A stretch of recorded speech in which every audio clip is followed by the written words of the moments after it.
Thinking about that then, the Page principles. How valuable then are the Page principles if you said that, you know, if the development of ethical character happens early in life, and our job is, the job of a mentor is to help sort of, in a way, sort of clear the path for ethical decision making. Talk a little bit about how the Page principles would factor into that, the learning and understanding the Page principles. Yeah. Well, where I think the Page principles have a very powerful use is that in any community, giving voice to our shared values really matters. And it helps us then have conversations and articulate where we see something working and perhaps where it's not.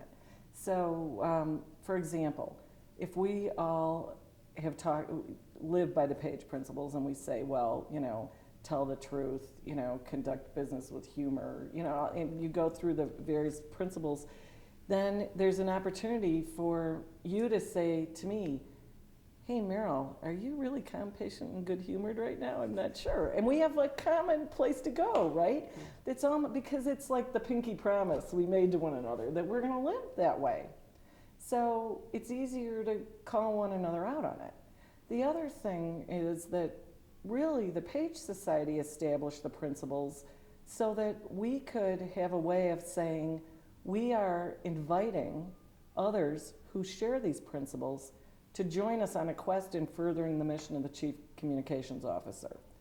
And so they're not meant to police anybody, but they're meant as an invitation for looking for people who are on the same journey and want to live the same way.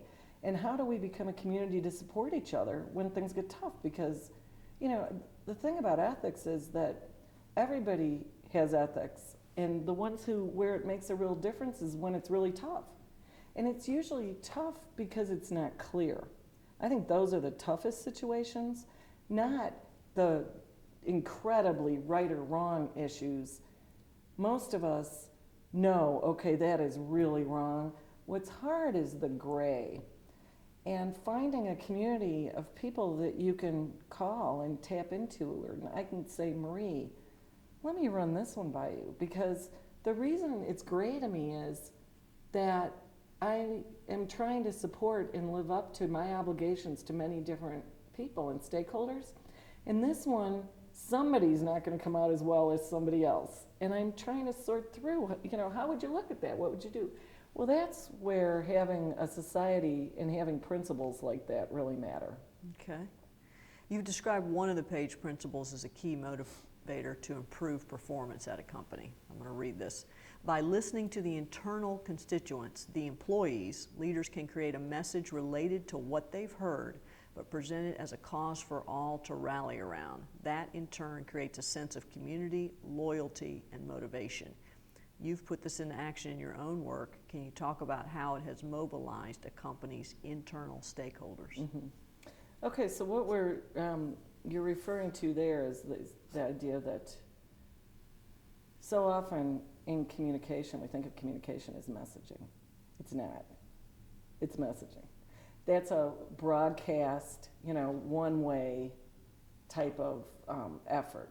Real communication is in a dialogue. It's in listening. It's in the give and take and messing around with something together to come to alignment in some, a really common place. So what that involves is that I have to listen to you, not just for what you're telling me, or not to just listen to say, okay, how am I going to now convince Marie of my point of view? I really ought to be listening to be convinced of your point of view.